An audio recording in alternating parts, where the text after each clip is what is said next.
Ibu-ibu, para orang tua kami yang mudah-mudahan kita semua dirahmati oleh Allah. Adapun yang kita bahas pada kesempatan di sore hari yang berbahagia ini, yaitu hikmah dan tujuan daripada sholat. Assalamualaikum warahmatullahi wabarakatuh. Innal hamdalillah wa syukru ala ni'matillah wassalatu wassalamu ala rasulillah.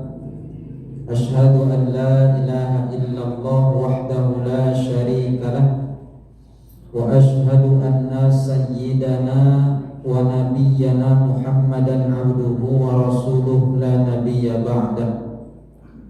Allahumma fassalli wa sallim wa barik ala sayyidina Muhammadin wa ala alihi wa ashabihi ajma'in, amma ba'd.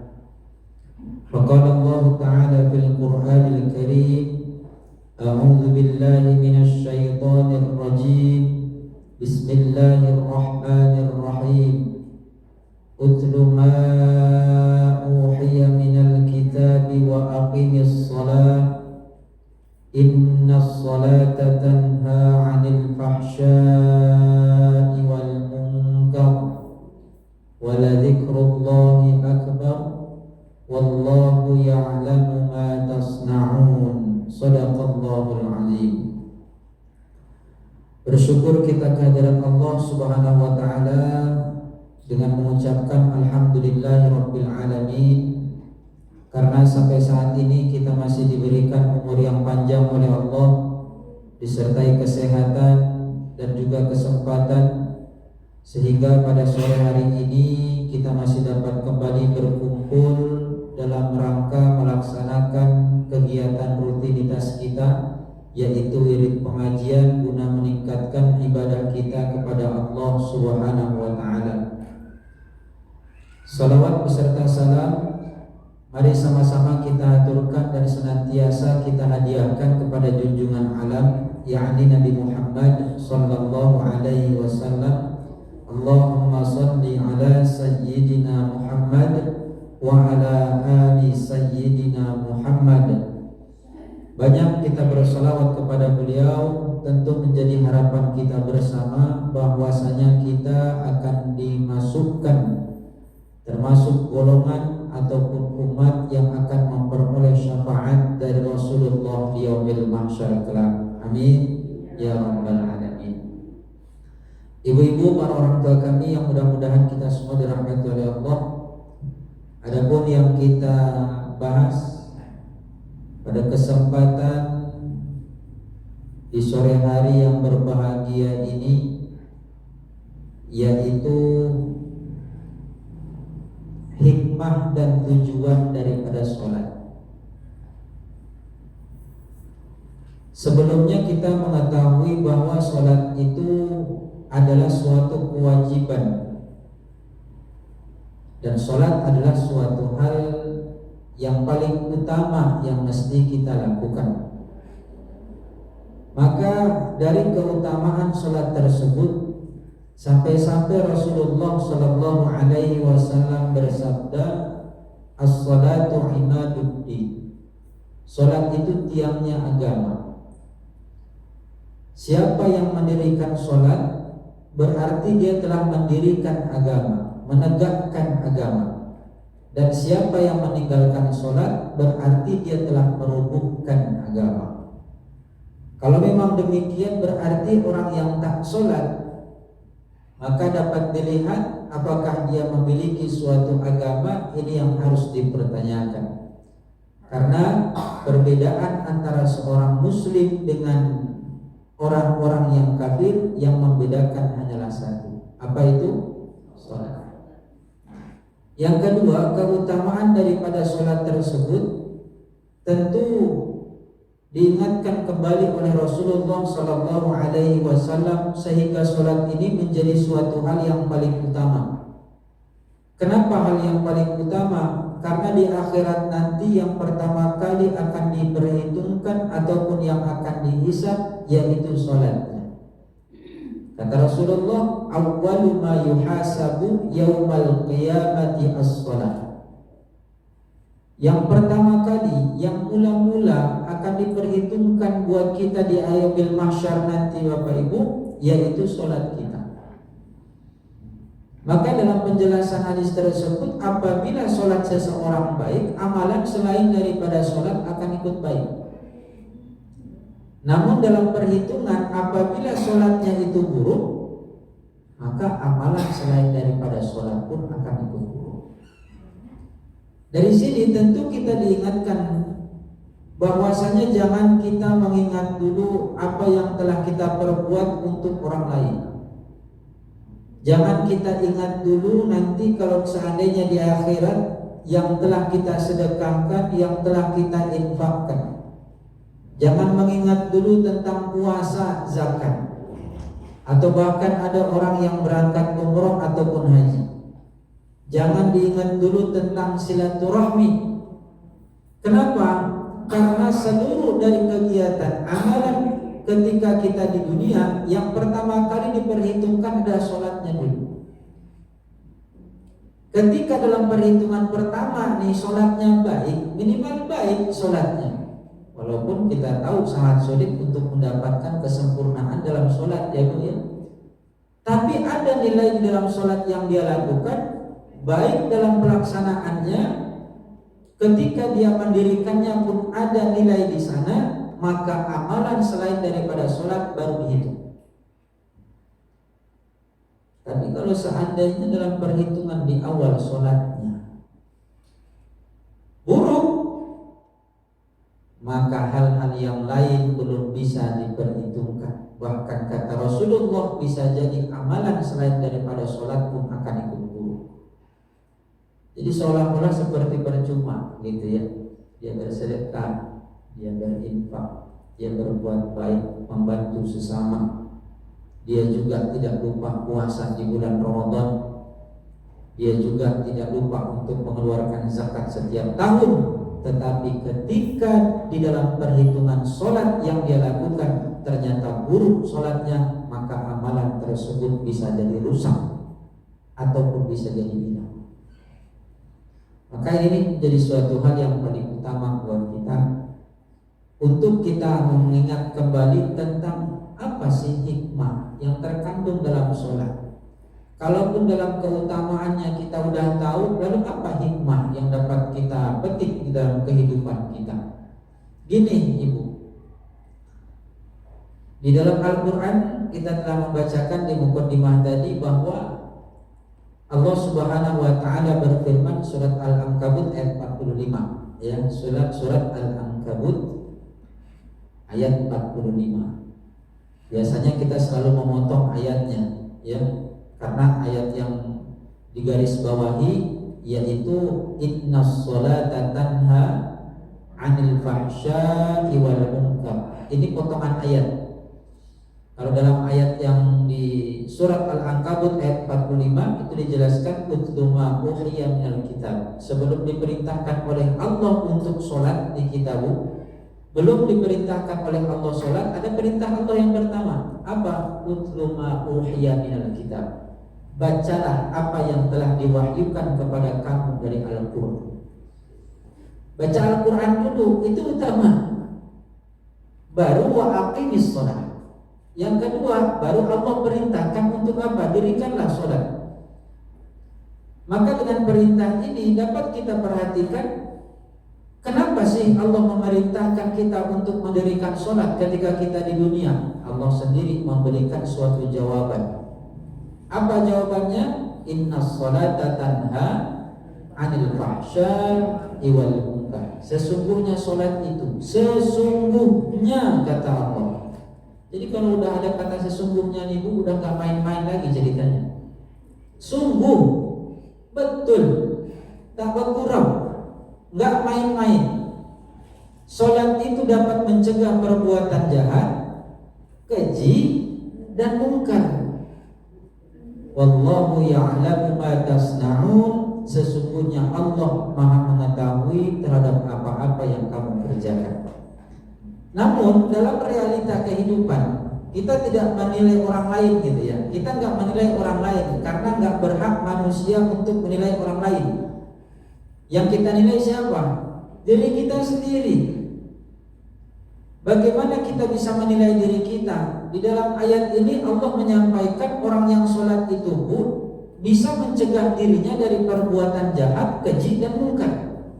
Tapi kenapa ketika kita sudah tetap mendirikan sholat, menjaga sholat, tetapi nggak bisa terhindar dari perbuatan jahat, tidak menghindarkan kita dari perbuatan keji, dan bahkan kita tidak bisa mengelak dari perbuatan yang munkar? Ini kan jadi pertanyaan besar buat kita nih. Apakah memang ayatnya yang salah atau orangnya yang salah? Ayo, ayatnya yang salah atau orangnya yang salah? Kenapa orangnya? Kan gitu. Sholat juga dia Ustaz, betul memang dia sholat. Tapi kenapa nggak bisa mencegah dirinya? Selalu menjadi orang yang angkuh, merasa dia lebih baik daripada orang lain, bahkan nggak jarang untuk menghinakan orang lain, merendahkan orang lain. Lidahnya suka berdusta, suka menyakiti hati orang lain, menganggap bahwa dirinya itu lebih tahu daripada orang lain, lebih berilmu. Gak sedikit yang seperti ini. Kadang kasihan saya nih orang-orang tua, ya. Walaupun memang dahulu dia ini bekerja di tempat-tempat yang yang memiliki kelas gitu ya, tetapi keangkuhan dan kesombongan itu keluar. Apa yang telah dia lakukan untuk orang lain selalu disebut. Ini kan jahat juga nih, mungkar juga nih, nggak boleh kita berbuat, ya. Karena Allah sendiri berfirman dalam surat Al-Baqarah ayat 264. Apa kata Allah? Ya ayyuhalladzina amanu la tubtilu shadaqatikum bil manni wal adha. Hai orang-orang yang beriman, janganlah engkau batalkan pahala sedekah kamu. Sedekah itu apa yang kita lakukan untuk orang lain dari kebaikan yang kita perbuat. Batal itu pahalanya. Disebabkan karena dua perkara. Yang pertama apa? Bil manni. Selalu menyebut-nyebutnya. Menyebut-nyebutnya. Gitu ya. Kalau enggak karena saya dulu Ustaz. Ini terbiasa. Dulu yang buat itu saya itu. Semenjak ada saya barulah. Nah, ini kadang-kadang selalu terucap. Kalau saya. Memang namanya fitrah manusia nih, kalau untuk kebaikan yang selalu dilihat itu diri. Tapi kalau untuk kekurangan, kejahatan yang dilihat orang lain. Padahal kebalik, semestinya yang kita lihat ketika ada kebaikan, lihatlah kebaikan orang lain. Sedangkan ketika kita melihat suatu kejahatan, maka lihatlah dan perhatikan kejahatan diri kita sendiri. Kan sebaiknya seperti itu, cuma terbalik gitu. Di sini kita lihat ternyata bukan ayatnya yang salah. Jadi bagaimana manusianya yang salah? Apakah dia sudah mendirikan sholat secara lughawi, secara zahiriyah kita semua sudah sholat. Tapi secara hakikat, ya Bu ya, wallahu a'lam kita sudah sholat atau belum nih? Dalam satu riwayat gitu ya, di mana ketika manusia dibangkitkan dari kubur, lalu pada saat itu malaikat memeriksa tentang catatan amal ibadah dia atas perintah Allah. Seorang hamba sudah dibangkitkan, kemudian dihadapkan ke pengadilan Allah, lalu pada saat itu Allah memerintahkan malaikat untuk melihat, memperhatikan catatan amal ibadahnya. Yang dicari pertama kali oleh malaikat adalah sholatnya. Apa perintah Allah? Wahai malaikat, coba kau perhatikan, apakah dia mendirikan sholat? Jawabannya iya. Bagaimana dengan sholatnya? Ini Bu yang membuat hati kita bergetar. Jawaban malaikat Ibu, ya Allah, wahai Allah, tidak ada satupun sholat yang dilakukan si fulan dengan cara yang sempurna. Ini bukan sedikit. Kalau sedikit kan masih ada ya Bu ya. Kalau jawaban malaikat sedikit sekali ya Allah yang dilakukan sholat oleh si fulan itu dengan keadaan sempurna. Tapi apa kata malaikat? Tidak satupun. Tidak ada satupun.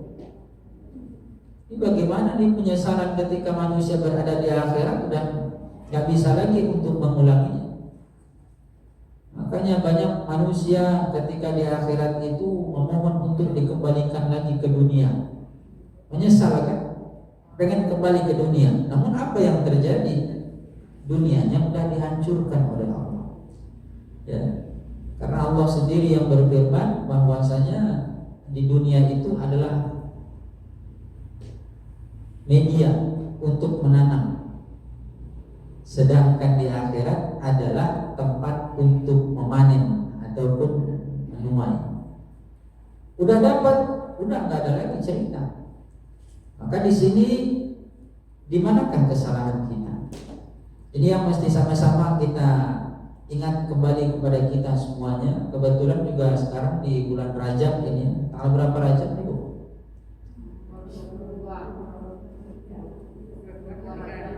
22, 23? 32? Masa ada 32? 23? Kalau pakai masker itu bukan jelas suaranya balik ya. Makanya saya dengar 32, ada tanggal 32 gitu.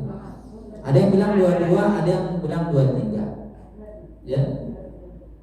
Kita di tengah aja lah, 22,5. Nah. Ya. Biar adil gitu. Jadi ambil tengah aja, 22,5. Nanti maghrib masuk 23. Ya. Ini bentar lagi tanggal 27 Rajab kita udah memperingati Isra dan Mi'rajnya Rasulullah SAW. Jadi pada saat kita mengingat kembali Ibu, kita kenal lagi apa sih yang salah gitu. Terutama nih kalau seandainya kita mengingat tentang perbuatan kita ketika sholat, alhamdulillah sudah disempurnakan. Mulai dari takbiratul ihram, kemudian kita berdiri dengan tegak, kita ruku, kita i'tidal, kita sujud, duduk di antara dua sujud, kita sujud kembali dan seterusnya sampai duduk tahiyat akhir. Diakhiri dengan salam. Dari bacaan kita lihat kembali, kita periksa kembali, kita koreksi lagi Ibu bagaimana bacaan kita.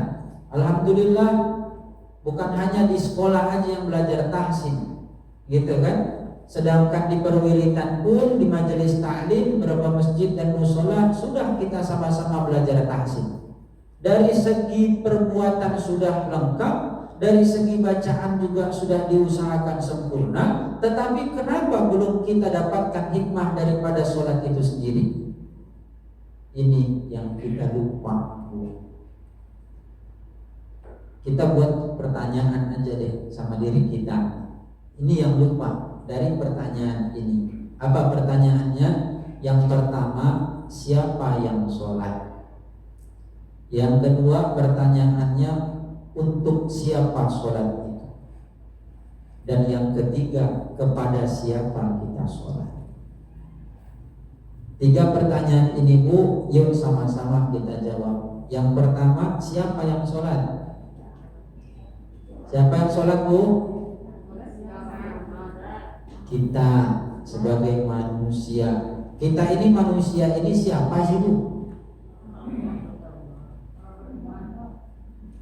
Bisa kita katakan kita beriman. Siapa kita? Abdun, hamba, hamba Allah. Pada hakikatnya kita harus tahu dulu Bu, yang pertama kita ini hamba gitu.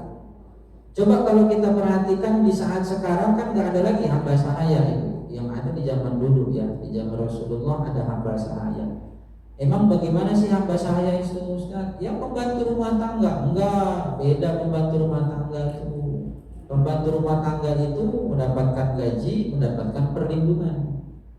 Kalau seandainya terlalu kasar, terlalu berat, maka pembantu rumah tangga bisa dia komplain sama majikannya untuk keluar dari rumahnya dan berhenti dalam pekerjaannya. Tapi hamba sahaya enggak. Hamba sahaya ini Bu sifatnya terikat karena sudah dibeli oleh tuannya. Kalau seandainya ada beberapa pekerjaan, kegiatan yang berat baginya, kemudian pada saat itu dia lari dari rumah majikannya. Ketika ada orang lain yang mendapatkan hamba sahaya yang lari itu Bu, maka dia tidak akan mendapatkan perlindungan. Tetapi dia wajib untuk diserahkan kembali kepada tuannya. Kalau seandainya ada yang didapati bahwasanya ada orang yang melindunginya, maka orang yang melindunginya dan hamba sahaya tadi yang lari tadi Bu, maka akan diberikan hukuman bagi mereka. Hukuman dari pemerintah itu sendiri. Makanya ada yang dibeli itu, jual beli orang-orang kafir Quraisy itu selalu ya, bisa gonta ganti, bisa tukar tambah, bisa pula dilelang. Ini hamba sahaya. Kalau memang demikian, kalau kita sebut bahwa diri kita adalah seorang hamba siapa kita? Hamba Allah. Nggak bisa kita lari kalau seandainya kita mengatakan bahwa apa yang diberikan oleh Allah ini adalah suatu beban yang berat buat kita. Apakah termasuk beban yang berat buat kita dalam melaksanakan ibadah? Mudah-mudahan enggak. Jangan dijadikan beban, karena ini yang paling utama. Kalau dulu coba kita ingat ketika Rasulullah dijemput oleh Allah, diundang oleh Allah untuk menjemput perintah sholat. Yang pertama kali Allah perintahkan berapa kali sehari semalam? 50 kali. Turun jumpa dengan Nabi Adam. Nabi Adam bilang, enggak akan sanggup umatmu wahai Muhammad. Umatku aja yang gede-gede, yang besar-besar enggak akan mampu, apalagi umatmu yang kecil-kecil. Ya. Minta diskon sama Allah, dikurangi oleh Allah menjadi 45. Turun lagi ke langit pertama, jumpa dengan Nabi Adam. Gak akan sanggup 45 itu wahai Muhammad. Minta lagi kurang. Minta lagi. Berapa kali itu pulang balik? Kurang lebih 9 kali. Rasulullah meminta, Allah hanya mengurangi 5 kali, tetapi hanya disisakan oleh Allah 5 kali dalam satu hari satu malam. Dari 50 waktu Allah kurangi menjadi 5 waktu sholat saja dalam satu hari satu malam. Jadi pada saat Rasulullah meminta lagi untuk dikurangi lagi, maka Allah pun menjawab, itu telah cukup bagi kamu. Maka siapa yang mengamalkannya, melaksanakannya dalam 5 waktu satu hari satu malam, maka dia mendapatkan pahala sama seperti melaksanakan sholat sebanyak 50 kali satu hari satu malam. Coba kita lihat ya Bu ya. Sedangkan yang 5 kali sehari semalam aja banyak yang berat, apalagi 50 kali sehari semalam. Sanggup Bu 50 kali sehari semalam? Sanggup dah. Tuh untuk yang lain disunahkan buat kita ya Bu ya. Kalau diwajibkan semua berat kita nih. Berat, yang 5 waktu ini aja sering terlambat. Jadi yang pertama, kita sadari dulu dari pertanyaan ini, kira-kira siapa sih yang sholat itu? Yang sholat itu adalah kita. Dan siapa kita? Kita adalah seorang hamba. Hamba yang telah diberikan suatu kewajiban oleh Allah. Dan pada saat Allah memberikan suatu kewajiban kepada kita, timbul pertanyaan yang kedua. Yang kedua ini Bu, sholat itu untuk siapa sih? Ayo Bu, sholat untuk siapa Bu? Untuk siapa Bu? Untuk kita. Bukan untuk Allah, untuk kita. Padahal keuntungannya buat kita, labanya buat kita, pahalanya buat kita, fadilahnya juga buat kita. Lalu kenapa kita berat untuk melaksanakannya? Ya. Kalau anak kecil, oke lah dia Bu ya, suka niru dia Bu. Ada kawan saya yang pernah tersinggung gara-gara itu. Saya bilang pada saat dia memiliki anak usianya yang hampir 1 tahun, karena selalu melihat orang tuanya sholat, jadi suka ikut-ikutan kan gitu ya Bu ya. Nenek-nenek juga senang nengok cucunya kayak gitu. Bijaknya anak nih, baiknya anak ini itu ya diceritakan sama tetangganya, ini bu cucu saya nih kalau saya sedang sholat sibuk dia mau ikut sholat juga, bahagia tuh rasanya, bahagia. Tapi kawan tuh waktu itu mungkin karena terlalu bahagia menyampaikan kepada saya, dan saya juga salah sih untuk menjawabnya. Apa saya bilang, iya di umur segini oke lah dia bisa sholat, tunggulah 3 tahun 4 tahun umur dia, saya bilang gitu kan. Tunggulah 3 tahun 4 tahun suruh sholat, mau enggak kira-kira? Kalau sekarang nggak perlu disuruh sholat, mau dia ikut-ikutan sholat. Kalau udah umur tahu main game, dah tahu. Kadang-kadang mau emosi macam mana, ya bu ya salah juga, nggak emosi juga salah juga, serba salah. Inilah ya. Berat, udah mulai berat bagi anak-anak yang belum punya dosa, yang masih memiliki fitrah. Dalam keadaan fitrah berat dalam melaksanakan sholat, apalagi ibu yang kita ini yang udah banyak dosa. Kalau kita memang menyadari bahwasanya kita sholat untuk kita juga, di sini akan menjadikan motivasi buat diri kita, sugesti buat kita bahwa kita melaksanakan sholat ini kita akan mendapatkan keuntungannya, bukan hanya di akhirat, tetapi kita mendapatkan di dunia dan akhirat. Ini dulu yang harus kita sadari ini. Lalu datang pertanyaan yang ketiga. Yang ketiga apa?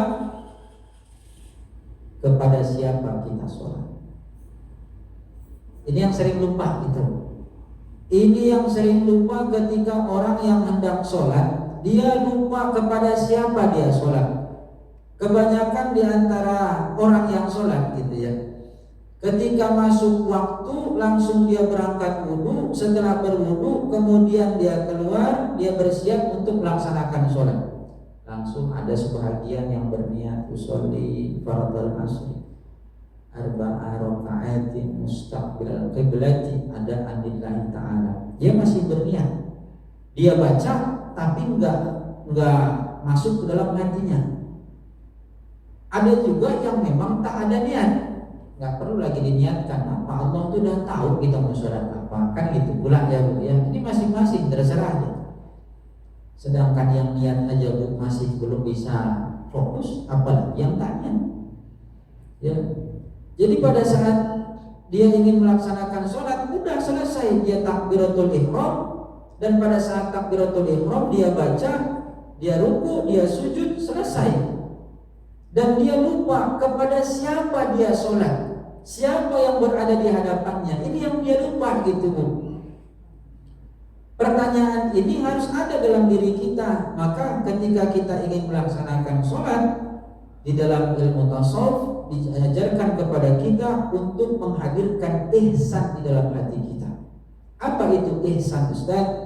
Ihsan itu adalah anta'budallaha ka'annaka tarahu fa illam takun tarahu fa innahu yaraka. Ketika engkau menghadirkan ihsan itu sendiri, ihsan adalah engkau beribadah kepada Allah, apapun bentuk ibadah itu sendiri, sholatkah, baca Qurankah, puasakah, zikirkah, doakah, maka hadirkan bahwasanya Allah itu kita nampak dia, kita nampak Allah. Kalau seandainya memang pada saat kita mau beribadah kita tidak nampak Allah, maka yakini dalam hatimu bahwa Allah sedang memperhatikan kamu. Kita merasa diperhatiin. Macam saya nih sekarang nih, kira-kira ada beda nggak saya ceramah sekarang dengan bulan-bulan yang lalu? Ada beda nggak bu? Beda kan? Sekarang lebih serius saya nih. Iya, karena ada kamera di depan. Biasanya tak ada, santai aja, santai biasa. Tapi inilah perbedaan itu bu, ketika diperhatikan. Saya nanti mikir, oh ini bakal masukin YouTube nih, viral nanti nih, gitu dalam hati saya, bukan gitu ya bu ya. Kalaupun aku Ustaz Abdul Somad nanti masa dalam pikiran saya gitu ya bu. Tapi begitulah dalam pikiran seseorang. Ketika ada yang memperhatikan ibu, ada yang memperhatikan, pasti kita akan khusyuk. Tapi kenapa ketika takbiratul ihram kita mulai di situ pula mulailah angan-angan kita berjalan. Bukan waktu zuhur aja, Bu, bukan waktu asar aja, waktu subuh aja udah mulai. Nanti masak apa lah ya? Di kedai siapa itu ada terong nggak ya? Terong tuh enaknya di ini, Bu, di gulai apa di apa ya? Gitu, Bu, berjalan terus. Padahal lisan kita nih ngucap nih, terus baca, ruku selesai, tidak selesai, sujud sampai salam. Tapi dalam pikiran kita itu nggak ada koneknya gitu, Bu, nggak bersambung. Seolah-olah kita ini punya kabel, udah ada jelas min dan plusnya, tapi kita lupa nyolokin, lampu nggak bakalan hidup. Maka cahaya hati nggak dapat kita dapatkan dalam hati kita gitu, nggak terang hati kita. Maka ini yang selalu kita lupa ketika kita hendak mendirikan sholat. Kepada siapa kita sholat? Siapa yang berada di hadapan kita? Ini yang kita lupa, Bu. Maka kalau seandainya kita menyadari tentang ada yang memperhatikan kita, ada yang sedang di hadapan kita, siapa itu? Allah, Sang Khalik, Sang Pencipta. Kenapa Sang Khalik memperhatikan kita? Karena kita adalah seorang hamba yang diberikan kewajiban untuk mendirikan sholat. Ini yang lupa. Rupanya asal masuk waktu udah sholat ya selesai, sholat selesai. Kadang-kadang habis salat tanpa zikir dia berdiri, langsung meninggalkan tempat sholat, seolah-olah pekerjaan yang dilakukan di luar sholat itu jauh lebih utama dibandingkan dia berzikir kepada Allah. Padahal keberkahan yang paling besar kita dapatkan yaitu setelah mendirikan sholat itu tadi. Duduk dulu sejenak, gak usah terburu-buru. Kenapa bisa terburu-buru? Karena ketika sholat pun dia mengingat tentang dunia.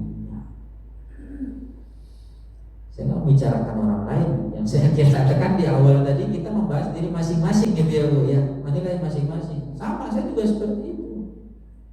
Sulit, Bu, untuk mendapatkan kesempurnaan dalam sholat itu, sangat sulit. Jujur sangat sulit. Kenapa? Karena kita lupa gitu.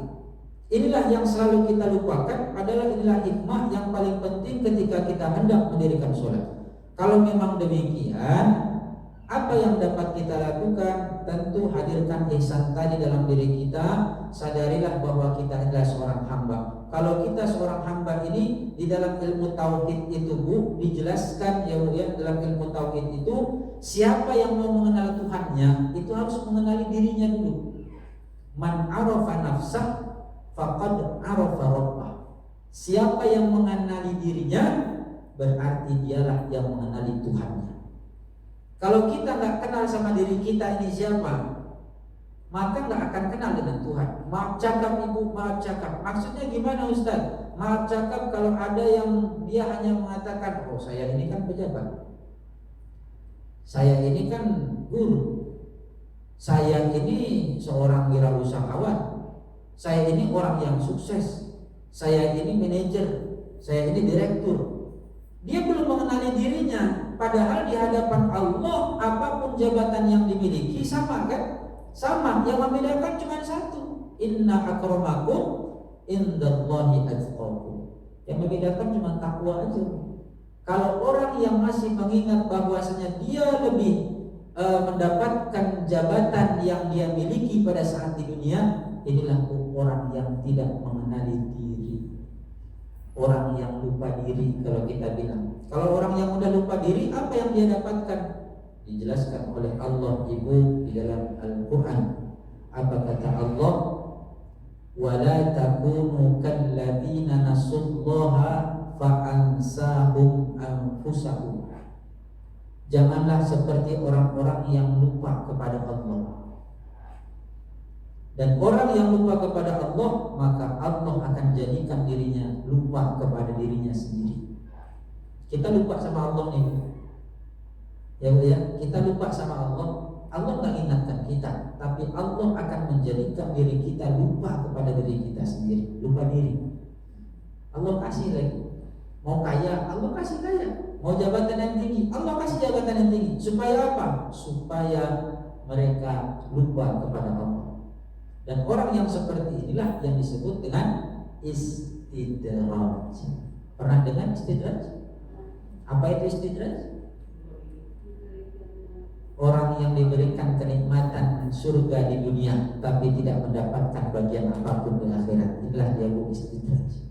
Hati-hati dengan istidraj ini. Nggak pernah sakit, nggak pernah ada masalah, ya, nggak pernah kekurangan, selalu bahagia, happy aja dalam kehidupannya. Hati-hati, ini mungkin istidraj. Tapi kalau dalam kehidupan kita ada duka, ada masalah yang nggak putus-putusnya, Allah itu sedang menguji kita, sedang memperhatikan kita. Berarti Allah masih sayang sama kita. Bu, kalau seandainya anak ataupun cucu ibu buat salah, ibu tegur enggak? Tegur kan? Kalau anak orang lain salah, ibu tegur enggak? Ayo, kita biarkan. Kenapa begitu? Tandanya, kenapa bisa terjadi seperti itu? Tandanya mana sih yang lebih sayang kita, dengan menegurnya atau mendiamkannya? Mana lebih sayang kita sama cucu ataupun sama anak orang lain? Sama anak ataupun cucu sendiri kan? Lalu ketika kita menunjukkan rasa sayang kita, ketika dia salah kita tegur. Sakit hati dia itu, Bu. Yakin sakit hati dia. Kadang-kadang ngomong, aku nenek ini udah gaib pun cerewet. Dalam hati gitu, Bu, Bu ya.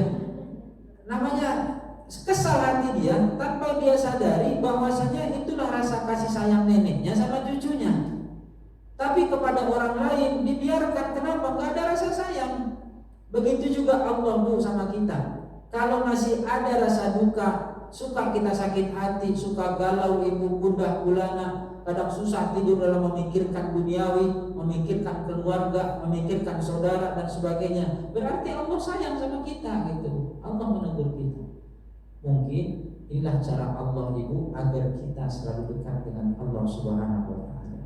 Akhirnya kan ketika kita mendapatkan sedikit musibah, sedikit yang tidak kita sukai, selalu kita ucapkan astagfirullah ya Allah, apa dosa saya? Astagfirullahaladzim, apa sih kesalahan saya? Nah, kita pengen tahu, kita menyebutkan istighfar. Tapi orang yang happy aja, orang yang ketawa terus, orang yang tak punya masalah, senang dalam kehidupannya, ya, maka ini belum tentu orang yang disayang oleh Allah. Kalau misalkan kita ini pengen tahu, Bu, ya, orang yang tidak disayang lagi oleh Allah adalah orang yang dibiarkan oleh Allah dalam kemewahan duniawi tanpa dia sadari bahwa kemewahan tersebut diminta pertanggungjawabannya oleh Allah di akhirat. Nah, gitu dia, Bu. Jadi kalau kita lihat salah satu contohnya, bagaimana menjadikan contohnya? Orang bukannya ketika ibadah itu Ustaz akan menjadikannya bahagia. Kalau orang yang rajin ibadah menjadikan kehidupannya berbahagia, jawabannya benar. Cuman coba yuk sama-sama kita baca lagi sejarah 25 para nabi. Apakah mereka semuanya berbahagia? Coba perhatikan. Mulai dari Nabi Adam itu yang dibuang, yang disisihkan, ya. Kemudian Nabi Soleh yang buta, Nabi Ayub yang kepalanya sampai maaf cakap berbelatu, ya. Kemudian Nabi Yunus yang dibuang ke laut. Siapa lagi, Ibu? Nabi Ilyas yang sampai dipotong, Ilyasa yang sampai dibelah. Kemudian Nabi siapa lagi? Nabi Ibrahim sampai dibakar. Enggak kurang juga kita ingat kembali sejarah Rasulullah, orang yang paling mulia. Tapi apa yang dihadapi oleh Allah kepada Rasulullah? Hampir tiap hari dilempari kotoran, batu, gigi sampai patah, dihina. Bukan hanya orang lain, bahkan keluarga sendiri. Tapi apa yang mereka dapatkan? Semakin dekat kepada Allah Subhanahu wa ta'ala. Jadi gitu Bu, kita mengambil kehidupan ini secara baik, kita lihat kepada salafus saleh, para nabi dan para rasul. Insya Allah, maka di sini keimanan kita akan menjadi kuat.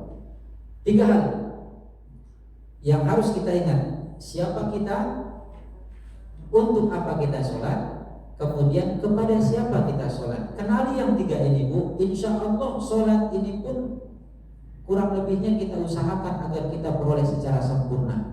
Kalau memang ada orang yang sudah sholat tapi dia tidak bisa mencegah dirinya dari perbuatan jahat, keji dan mungkar, maka 3 hal ini berarti ada salah satunya yang dilupakan di dalam sholatnya. Bisa dipahami ya Bu ya? Ujungnya ke sini Bu. Tujuan daripada sholat itu tadi apa? Nampak sholat itu yang dia lakukan disebabkan karena mencegah dirinya dari perbuatan jahat, keji dan mungkar. Berkatalah dengan perkataan yang mulia, pandanglah orang itu dengan pandangan kasih sayang. Berikan kepada mereka dari apa yang kita miliki, walaupun hanya sedikit, kata Rasulullah. Jangan membeda-bedakan antara diri seseorang, ya, baik itu muda, baik tua, baik itu yang sehat, baik itu yang sakit, baik itu orang kaya, baik itu orang miskin, baik yang pejabat, baik itu pengangguran, baik yang soleh, baik juga yang salah, maka seluruhnya kita anggap sama. Kenapa? Yang membedakan hanyalah ketakwaan di antara kita, dan kita tidak bisa untuk menilai ketakwaan diri kita masing-masing. Apalagi kalau kita udah sholat tapi tetap kita berbuat jahat, ya. Maka mudah-mudahan tentu dalam apa yang disampaikan ini menjadi sebuah amalan buat kita semuanya Bu ya. Ketika kita hendak mendirikan sholat, jangan langsung takbiratul ihram. Kenali diri kita dulu, siapa yang berada dalam hadapan kita. Insya Allah kita akan memperoleh kesempurnaan daripada sholat yang kita lakukan. Mudah-mudahan dari sholat yang kita lakukan, bukan bisa dikatakan pasti banyak kekurangan, dan kita tetap berdoa semoga Allah Subhanahu wa Ta'ala menyempurnakan daripada kekurangan ibadah kita semuanya. Amin ya rabbal alamin. Mari sama-sama Ibu kita berdoa semoga Allah Subhanahu wa Ta'ala melimpahkan keberkahan atas pengajian yang kita lakukan pada sore hari. Astaghfirullahaladzim alladzi la ilaha illa huwal hayyul qayyum wa atubu ilaih. Astaghfirullahaladzim alladzi la ilaha illa huwal hayyul qayyum wa atubu ilaih. Astaghfirullahaladzim alladzi la ilaha illa huwal hayyul qayyum wa atubu ilaih. A'udzu billahi minasyaitonir rajim. Bismillahirrahmanirrahim. Alhamdulillahi rabbil alamin, wassalatu wassalamu ala asyrafil anbiya'i wal mursalin wa ala alihi wa sahbihi ajma'in. Allahumma salli ala sayyidina Muhammadin wa ala ali sayyidina Muhammad. Rabbana zalamna anfusana wa in lam taghfir lana wa tarhamna lanakunanna minal khasirin. Rabbana ighfir lana dhunubana wa liwalidina warhamna warhamhum kama rabbawna shighara. ولجميع المسلمين والمسلمات والمؤمنين والمؤمنات الأحياء منهم والأموات إنك على كل شيء قدير. اللهم اجعل هذا جمعنا جمعا مرحوما وتفرقنا من بعده تفرقا معصوما. اللهم بارك لنا في رجب والشعبان وبلغ أمورنا يا إلى شهر رمضان. ربنا آتنا في الدنيا حسنة وفي الآخرة حسنة وقنا عذاب النار. بفضلك سبحان ربك رب العزة عما يصفون وسلام على المرسلين والحمد لله رب العالمين. تقبل الله منكم منا ومنكم taqabbal ya karim. Baik ibu-ibu, para orang tua kami yang mudah-mudahan kita semua dirahmati oleh Allah. Terakhir saya mohon maaf atas segala kesalahan dan kekurangan. Terima kasih atas segala perhatian sedikit banyaknya ada manfaat untuk kita semuanya. Dan saya tutup, wabillahi taufiq wal hidayah. Ila liqa ma'as salamah. Wassalamualaikum warahmatullahi wabarakatuh.